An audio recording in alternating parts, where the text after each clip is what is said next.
Math में सबसे पहले तो कॉन्सेप्ट ज़रूरी होते हैं कि कॉन्सेप्ट अपनी क्लियर करें।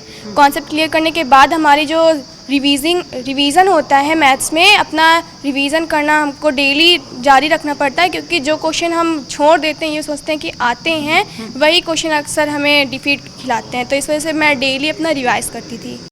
मैथ में हम लोग क्वेश्चन जब सॉल्व करते हैं तो हमें ध्यान से करना चाहिए कि कोई प्रॉब्लम ना आए बीच में। जैसे हम लोग को कोई क्वेश्चन नहीं आ रहा है तो हम अपने टीचर से बार बार पूछें।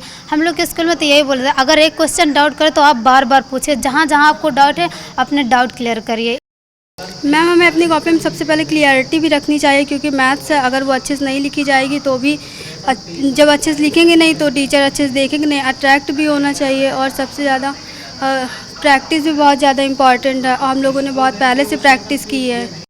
नमस्कार, आप देख रहे हैं motivation with Meena. UP board का रिज़ल्ट आ गया है और 10th और 12th क्लास के टॉपर स्टूडेंट मेरे साथ हैं। ये तीनों स्टूडेंट जिनको कि मैथ में 100% मार्क्स मिले हैं। तो मैथ में 100% मार्क्स लाने का क्या फार्मूला होता है, क्या सीक्रेट है तो होता है, मैं इसके बारे में बात करूँगी। आप बताएं, क्या नाम है आपका और किस क्लास में हैं आप?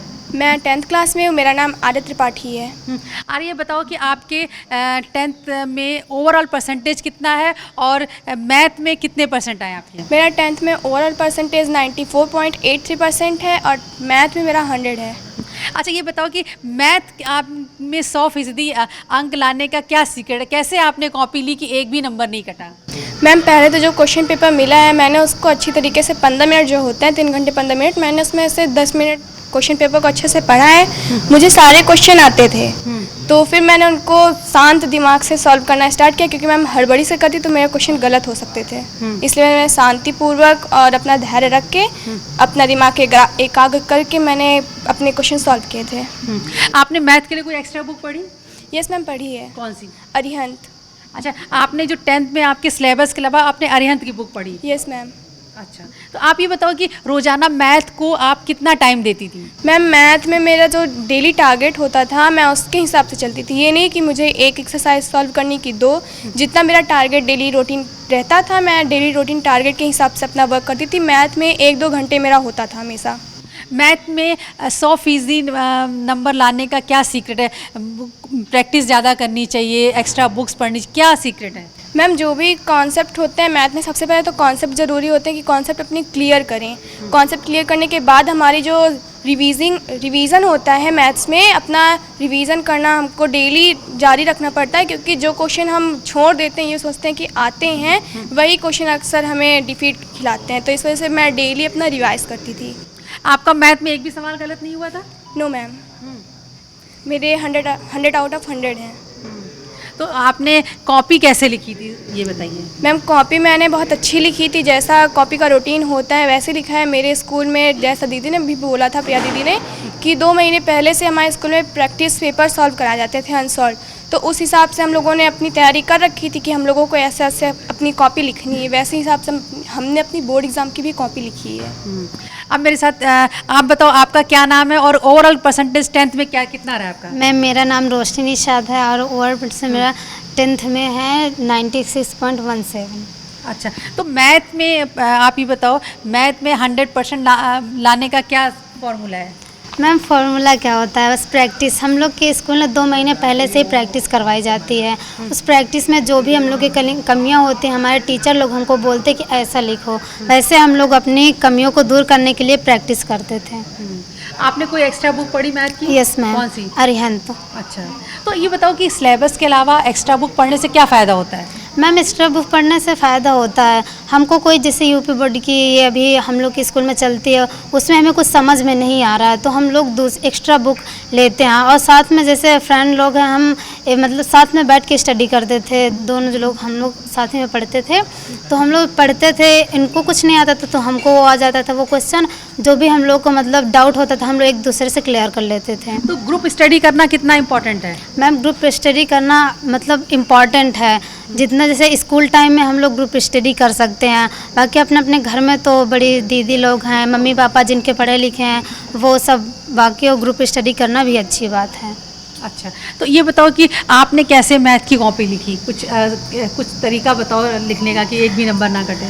मैम, हमने पहले 2 महीने प्रैक्टिस की थी, उसके बावजूद जब हम लोग आए रूम में बैठे, जैसे हम 10 मिनट शांति दिमाग से पेपर पढ़ा पूरा। पेपर में जो भी डाउट थे सोचा पूरा कि पेपर हाँ ये क्वेश्चन ऐसे हो सकता है, वैसे हमने एकाग्रता से सोच के आराम से कॉपी और स्पीड हाँ बढ़ाए रखी और सोच सोच के लिखा, जिससे हमारे क्वेश्चन कोई भी गलत ना हो। आपने भी रिवाइज किया? यस मैम, रिवाइज किया। कितने मिनट पहले पेपर कर लिया था आपने? मैम हमने 3 घंटे में पूरा 3 घंटा 15 मिनट होता है, उसमें 10 मिनट निकल गए तो हमने 2 घंटे 45 मिनट पे पेपर कर लिया था। और जो बाकी के समय बचा था उसमें हमने कॉपी पूरी रिवाइज किया, जहाँ कोई फॉल्ट हुई उनको सुधारा और साथ में अंडरलाइन वगैरह सब पूरा किया। आप बताएं, आप 12th की स्टूडेंट, आपके कितने मार्क्स हैं? क्या नाम है आपका? खुशी सिंह। खुशी, आपको 12th में ओवरऑल परसेंटेज कितना है आपका? मैम 91.60% और मैथ में कितने नंबर हैं आपके? मैम 100। अच्छा खुशी, आपके 12th में 100% नंबर आए, मैथ में 100% लाने का क्या सीक्रेट है? कैसे पढ़ाई की आपने?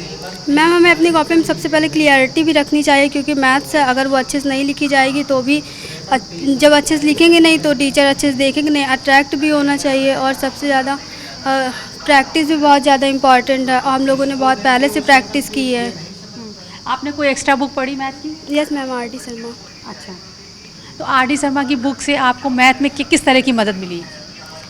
मैम उससे बहुत सारी मदद मिल जाती है। जैसे एक बुक से तो हम पूरा क्लियर नहीं कर सकते हैं और अगर हम अलग अलग बुक पढ़ेंगे तो उसमें और इजी हो जाता है पढ़ने के लिए, इस वजह से एक्स्ट्रा पढ़ा। तो मैथ में आपका एक भी सवाल गलत नहीं हुआ था? नहीं मैम, गलत मैम हुआ नहीं था। कुछ कुछ कभी कभी डाउट हो भी जाते हैं, लेकिन वो पूरा क्लियर था और कभी डाउट हुआ ही नहीं। तो फिर तो अब आप आगे क्या करने वाली हैं? मैम मैंने सोचा है कि IIT करने के लिए। मतलब जेई की तैयारी करेंगी आप?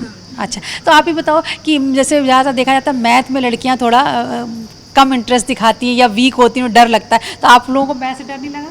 नो मैम, मैथ्स मेरा पहले से ही इंटरेस्टिंग सब्जेक्ट था और मैंने उसे इधर कभी छोड़ा भी नहीं है, तो इस वजह से बोरिंग लगा ही नहीं। तो आप बताओ, मैथ में डर लगता है? No ma'am. तो जो बच्चे मैथ में डरते हैं उनको क्या कहेंगे आप? मैम मैथ से क्या डरना, मैथ कोई वो थोड़ी ना है, मतलब जैसे हिंदी जैसे मैथ भी होती है। मैथ में हम लोग क्वेश्चन जब सॉल्व करते हैं तो हमें ध्यान से करना चाहिए कि कोई प्रॉब्लम ना आए बीच में। जैसे हम लोग को कोई क्वेश्चन नहीं आ रहा है तो हम अपने टीचर से बार बार पूछे। हम लोग के स्कूल में तो यही बोलते हैं, अगर एक क्वेश्चन डाउट करें तो आप बार बार पूछे, जहाँ जहाँ आपको डाउट है अपने डाउट क्लियर करिए। इसलिए मैम अगर मैथ में हम लोग डाउट क्लियर नहीं करेंगे तो मैथ अच्छे समझ में नहीं आती है। भाई मैथ में जिनको डर लगता है उनको क्या कहेंगे आप?